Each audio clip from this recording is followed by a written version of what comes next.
All right, ladies and gentlemen. Hopefully you can hear me. Hopefully. We shall see. We shall see. Hopefully this works out.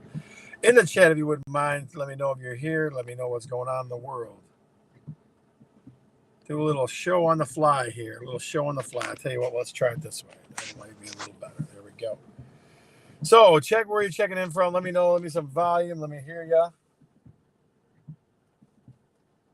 Doing a little sound checking here to make sure this all works. I gotta hold this freaking iPad right here as I'm in the car in the rain, ladies and gentlemen. In the rain.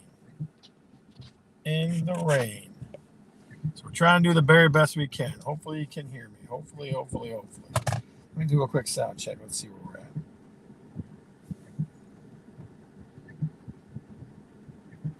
I am not driving, Chris Bergeron. No worries. I am not driving. Guys, thanks for showing up a little bit behind schedule today. I had something that I could not get out of. Let me know if you can hear me in the chat. Let me know if you can hear me in the chat, please. That's what I would love to hear. Let me know you can hear me in the chat, please.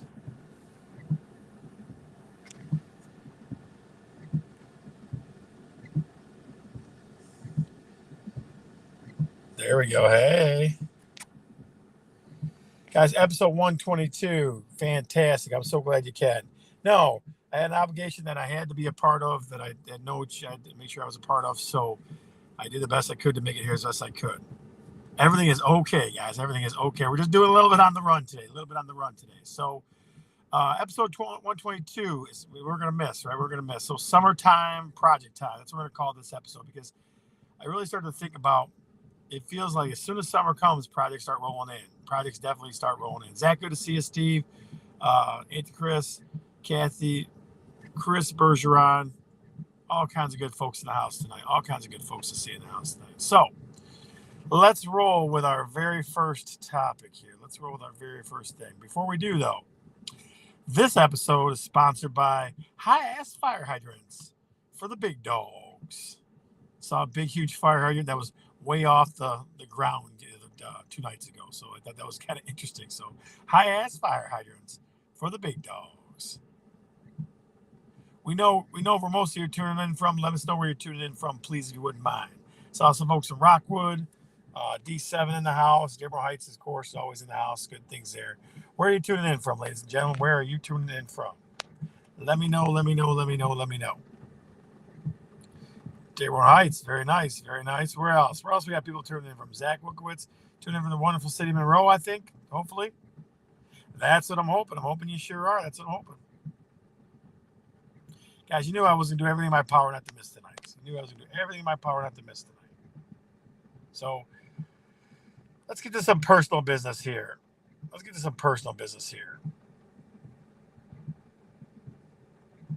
75 Hard. Again, as we always talked about in the last few shows, I'm doing a program called 75 Hard. 75 days of pure torture and craziness. We drink 1 gallon of water, 2 45-minute workouts. One has to be outside. In fact, I'm going to probably do my outside workout in this soon. So that's going to happen. A diet plan you stick to with no cheating, a progress picture, and read 10 pages of a book. Pretty easy stuff, it sounds like, but it's hard as all get out. Guess what? Today is Wednesday. By Friday, I'll be done. Today is day 73. So I am almost done with 75 Hard. Rich Roberts, my good friend and Grand Ledge. Good to see you, sir. So 75 Hard is almost done. It'll be done Friday. And guess what the kids having Saturday? I'm having a McDonald's pop because it's a fountain drink. It tastes great. And I'll be having a full order of gnocchi. Guarantee that's happening. But I will not fall off the wagon completely. So that's what's going on with 75 Hard. If you have any questions about that program, let me know. I had some folks at school I talked to about it, and people are definitely interested. It is simple, but it is definitely hard. So that's how that goes. Don't give her a cheesecake for Shelley.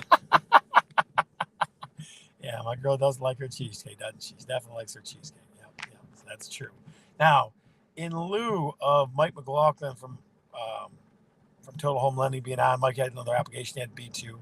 He was ready at 7, but I was not ready at 7. So that was kind of a goofy thing. I want to talk about rates, and I want to talk about the market a little bit. Let's give a shout out for the end of the school year. Yeah, we do need a shout out. We definitely do. And a tall glass of ice water on Friday. Yeah, tall glass of ice water on Friday. Definitely can. That's definitely true. So You know what? Before we jump into the mortgage rate stuff, let me ask a question. I got this beard growing here. Mostly, you've noticed it's growing down my face a little bit. Um, I have some folks that are fans of it. Give me your input. What do you think? Should we keep the beard, try to trim it up a little bit? What are you thinking? Question for you folks. What do you think? What do you think about the beard? At the tavern, exactly. At the tavern, absolutely. What do we think about the beard, ladies and gentlemen? Is it stay or go? Should we stay or should we go now? Should trim? Yes, trim. Yeah, I'll work on that. I'm a novice beard person right now, so I don't know if I can make. I mean, I'll do the best I can with the trimming. But I'm a novice beard person, so could I stay or could I go now? What do you think? Shave it. Kathy Cordy says I like it. Steve Crichton says shave it. Trim it up. Zach, I agree. Awesome stuff. Rich Roberts says awesome stuff. Very nice. Very nice. What do you think? What do you think? What do you think? Beard, should it stay or should it go now? Too itchy. Well, Chris Bergeron, when you grow a beard, it might be too itchy. For me, it's kind of itchy though. Not too bad. Like you better without it, Pat. Okay, so we'll take that under advisement. So the beard vote is in. It's kind of a split decision, which I figured it would be. That's what are you gonna do? Caption the beard. I had somebody say, "Hey, I wish somebody happy birthday" singing the other day, and they're like, "Oh, it's so nice to have Santa Claus sing me happy birthday." I got a kick out of that. That was kind of fun. It's my face, Michael. I agree with that. I was just curious. Though. I'm curious what people thought. So that's that. All right.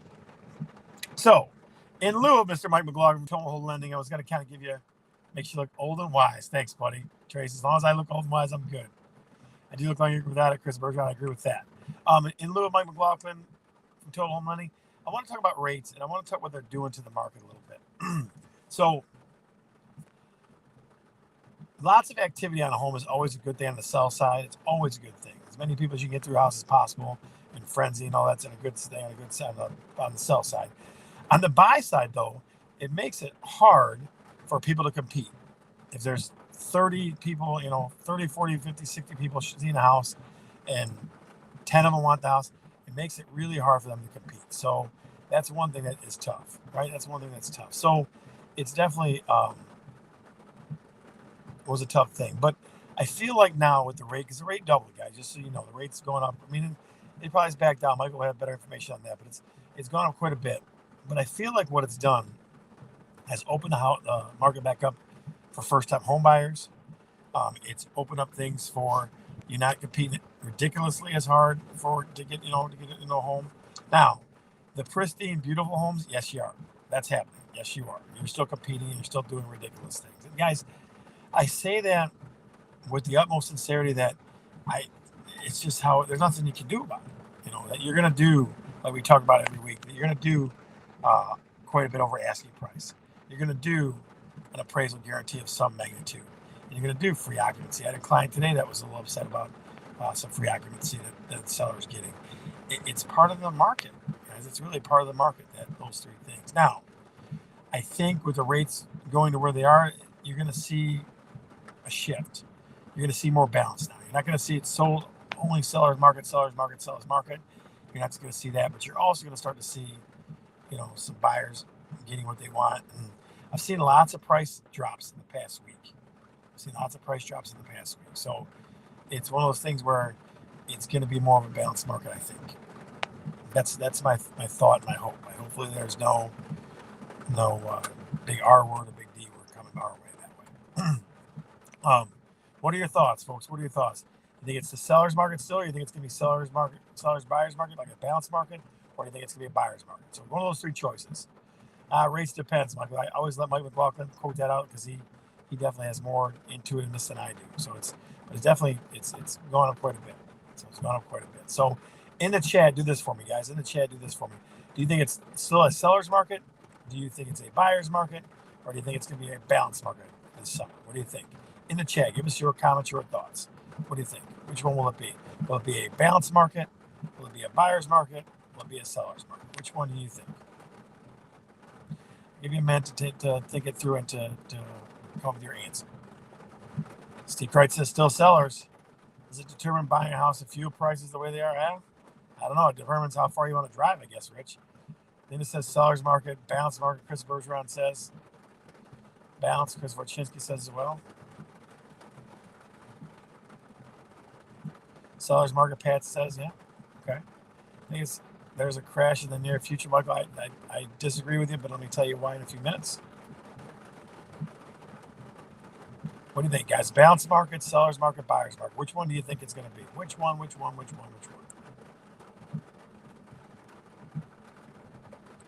About 10, 30, 20 more seconds to answer. About 10, 20 more seconds to answer. Balanced, sellers, buyers. Which one do you think it will be?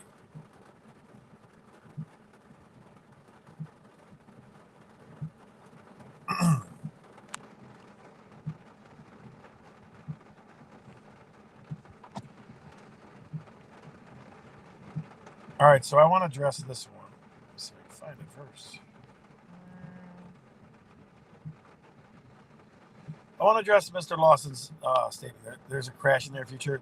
Hard part, Mike, is that the factors that made it crash in '08 were definitely different. They put a lot of things in place that should stall that, or should make sure that doesn't happen. Do I think that homes will appreciate for less? Yes, I do. I think they're going to appreciate for less. I think that you're not going to see 15, 20% appreciation year over year like you have been seeing, but you'll definitely see 3 to 5%. I still think that's going to happen. And here's why. Let me tell you why. You can't magically make up build new homes. Okay, from 08 to 10, and from during COVID, 19 to 20, 21, you saw lack of building. People were not building homes. Builders were not building homes. Okay, and even now with the cost of building too. So that's going to definitely play a role in the amount of people that are in the market, putting their house in the market. Okay? We'll definitely get a good taste this summer because summer buying season is here. There's still people that got to sell, but it seems like the inventory is still not creeping up to where it usually is. Okay. Second factor is the appraisers factor. And appraisers used to talk to mortgage lenders directly, or were able to, in some way, shape, or form. Okay. But they do what's called now. They have an appraisal management company that kind of intermediary between appraisers and mortgage companies, and they can't talk to them.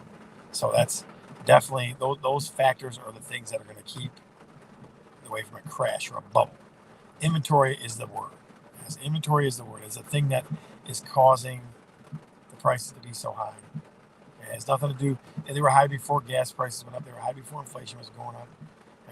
It feels like this. Let me put it this way. Let me give you a historical perspective. The May of 2 years ago, when they shut everything down and you couldn't leave your house, you're not allowed to, had stay in place orders and all that kind of stuff. The moment they let us as realtors get out of our house and sell homes again, later that month, it was off to the races, and it hasn't stopped. And that was 2 years ago. That was more than 2 years. 2 years and a month ago. So I'm like, that's where that's historical perspective comes in. Is that the market was crazy because people couldn't buy it for a certain period of time, and because there wasn't enough houses on the market. So people have to move all the time. They have to move for a job. They have to move for, different things. So it definitely, I don't see it crashing in the near future. I see the appreciation lessening. Okay, but I definitely don't see the crash. All right. Now let's jump forward to what projects are you planning this summer? This episode, we're going to talk about summer projects quite a bit. What projects are you planning this summer? What are you going to do to your home to make it a better place this summer? Put in the chat, guys. Tell me what projects you're going to put into place and start moving forward with. Which ones are you going to start working on? What do you think? In the chat, what are you going to do to beautify your home? What are you going to do to make your home a better place for you? What are you going to do to make your home more comfortable for you? Those types of things. I'd love to hear what Kathy Cordy, Chris Warchinski, Nina Wood, Mr. Rich Roberts, what are you guys planning for this summer to do? And I'm like, no worries, buddy, no worries. I'm always here for you. Always. Even if I got to do it from a truck, on an iPad. I'm always here for you. What summer projects are you guys planning? Cut the grass, Steve. Come on, buddy. Come on. We got to do better than that. Are you going to cut crop circles, or what are you going to cut? What kind of summer projects are you thinking about, folks? What kind of summer projects are you thinking about?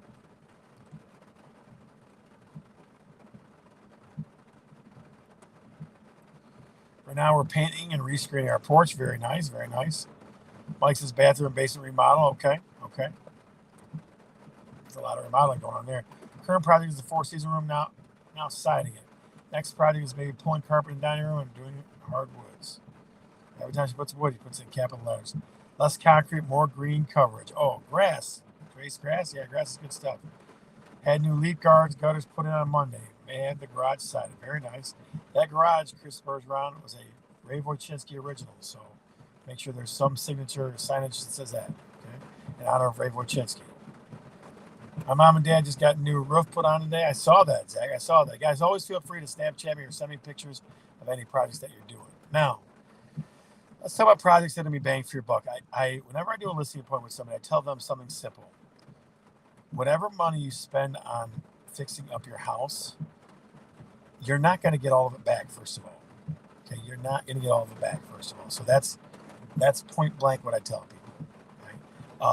And I follow the stuff. I mean, I see it every day in my day-to-day career in life. But I also listen to different experts and things like that. So it's one of those things where if you decide you're going to do something to your home, let's run this scenario like this. If you decide you're going to sell your house, are you going to do projects to make it, well, I'm going to make it nicer. I'm going to remodel it. I'm going to do that. This is the other thing. No, you can't. You can't because you're not going to make that back. That was Rick's project. Mine is turning poly on. Here's my pool cleaner, boy. And it's soaking up the sun next to the pool. Very nice. Very nicely. Oh, that's cool stuff. So the biggest thing that I tell folks, listing appointment yesterday, same exact thing I told a young lady. It's very simple stuff. Right? You got to clean, declutter, and fix problematic areas that are going to make buyers backpedal. You don't want the buyer backpedal. You don't want that. So those are the things you're going to do. Now, as far as return on investment stuff,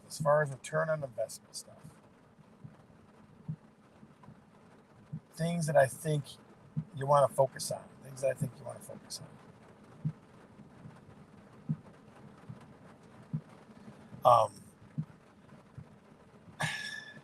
It's hard, guys, because I don't want to give you advice and say, replace this, replace that, replace this. But there's some things that are going to give you return on investment and some things are not. Okay? I'll tell you, you want to know one of the ones, make it look nice for the pictures? Yeah, exactly. Started a grass cutting business. Did you, Zach? No kidding. Started a grass cutting business. Very nice. Very nice. Okay. So when we're talking about return on investment, let's talk about a couple things that may help you. Okay. Things that may help you. And it's something I did to my house within the first year. Okay. And it's a funny one. It's one that maybe you don't really think about.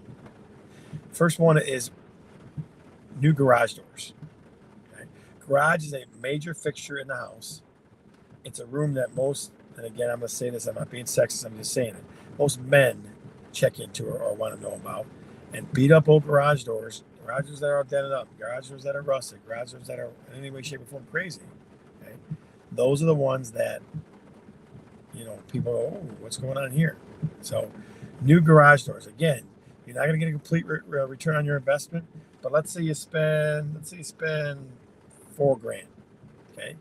You might get $3,500. You might get $3,000 back. You might. So that's your first tip for remodeling stuff. Okay.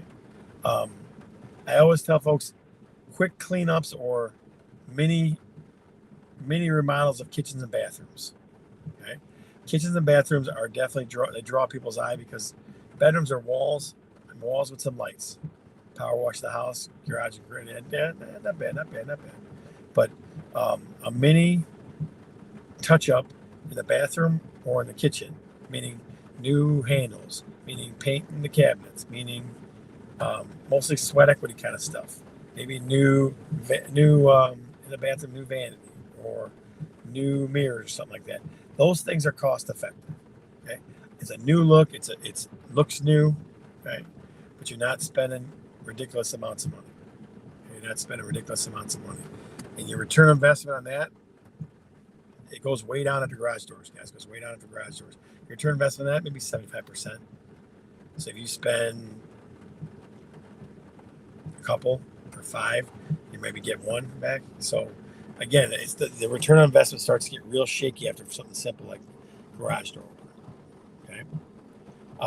Other things you could probably do, other things you could replace that may give you a little bit bang for your buck. And it's funny because again, doing this for a long time, there's some things that you notice and some things that you don't notice. Okay. I don't look at windows for anything but for busted seals and the blinds inside the window or outside the window. I don't look at anything for windows that much. But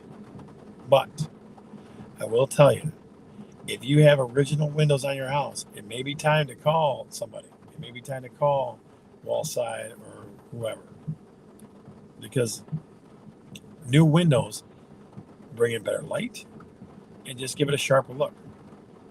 Taking all the bathtubs from my house and stand-up showers. What do you think? Yeah, Mike, I wouldn't do it. Okay, here's why. Because you want to make sure you want to be. And I know this is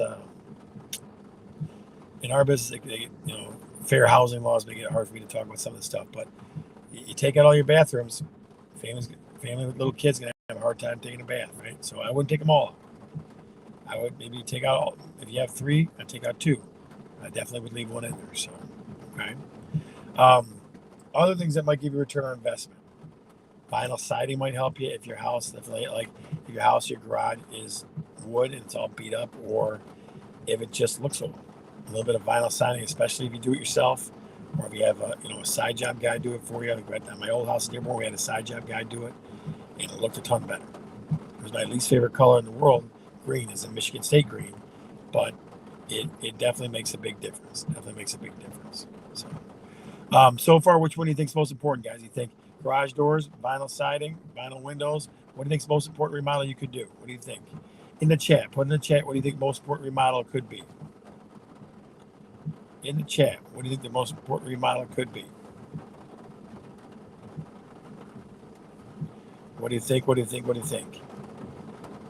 Windows. Chris Bergeron says windows. Who else? What else, folks? What do you think the most important remodel? Garage door, yeah. Chris Wojcicki, absolutely. Windows, yeah. And it's funny, too, because it's one of those things, like, the first thing I did in my Dearborn house, I put glass block windows in the basement, new windows up and down. First thing I did. Yeah, windows. It's funny because you don't really think about that. People always talk about the remodeled kitchen and this, that, and the other thing. Okay? But again, understand, once you get past garage doors, guys, most experts are going to tell you that the return on investment is about 75%. So unless you're doing it to make sure that your house is trying to make it happen. Some items that I would say, yeah, a newer roof does. A newer roof does. But now you're talking about big money too. So I'm trying to steer away from big money. Even windows is still going to be is lower cost. New roof, you're talking big money. Right? I would definitely. Here's ones that people think about that I would definitely steer clear of. Okay. Adding some kind of master suite. Full bathroom remodels, okay? Full basement finishing. I had somebody, I walked into a house, where were we at? We're out toward the White Lake area, out that way. Put back glass block windows for bathroom. Yeah, not a bad idea. It's not a bad idea. I mean, especially in the window that goes, we can see through, right? We're in a house in, I want to say White Lake. And the realtor had to show the house to us because the people didn't want anybody trots to the house. It was a nice home. And she told them to finish the basement. I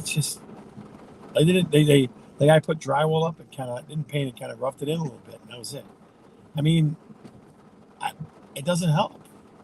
It doesn't make for, I mean, it's still got to get finished completely. I mean, so, and you're talking about big money.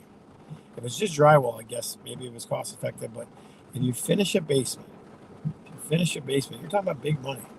And the return on investment of that is just not going to make it happen. Not at all. Okay?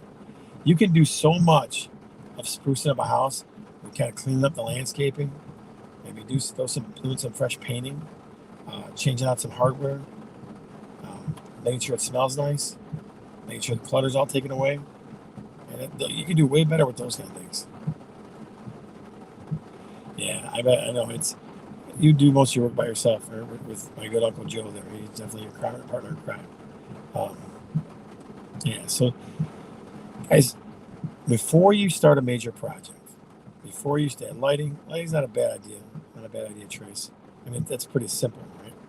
So here's another thing to think about is if you need a contractor to do some of the things that you're doing, right? You guarantee they're not working for free.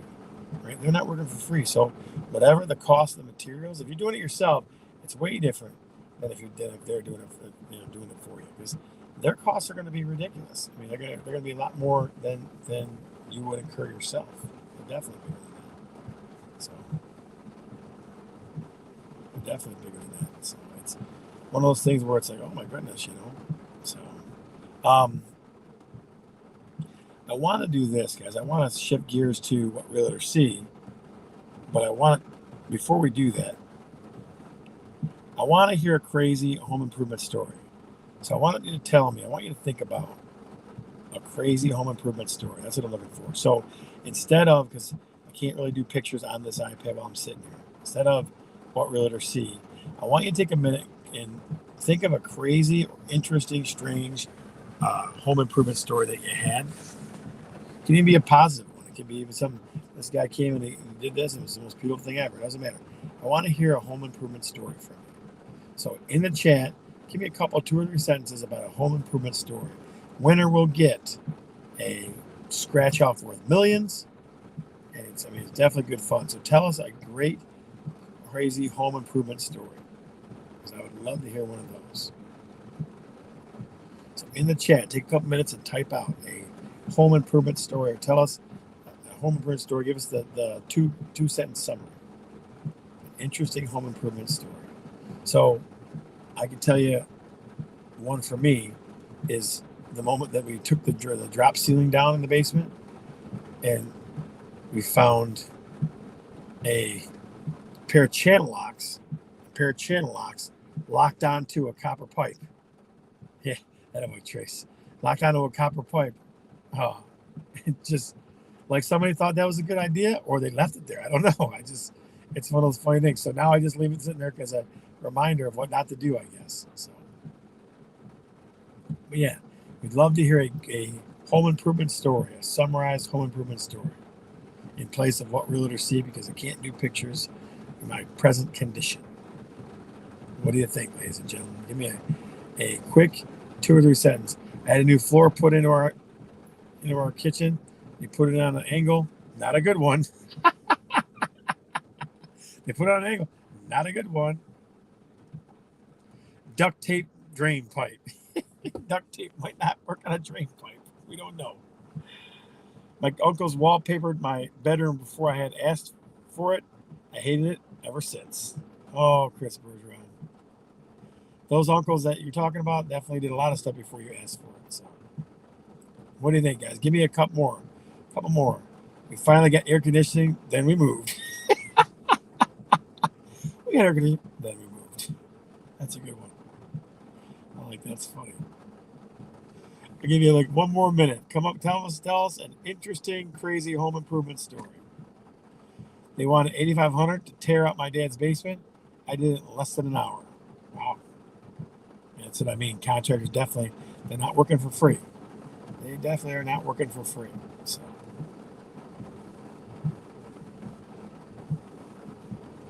what do you think? What do you think? What do you think? What do you think? What do you think?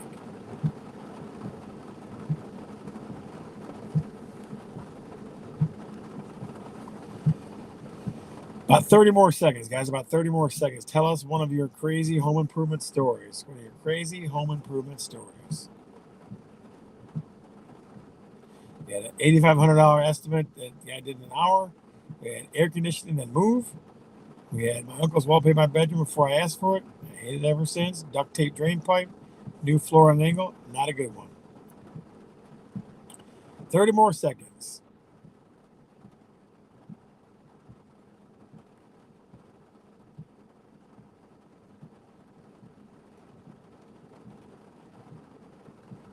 Call Steve Kreitzer basement demo. I like it. Steve, you got to come up with your demo company. Got to give it a name. Got to come up with a demo company name for you, and I'll start publicizing that on the show. Contractors are getting $225 to $250 a square foot on remodels and additions right now. Wow, is that a lot of money? Wow, that's a crazy number. That's an absolutely crazy number.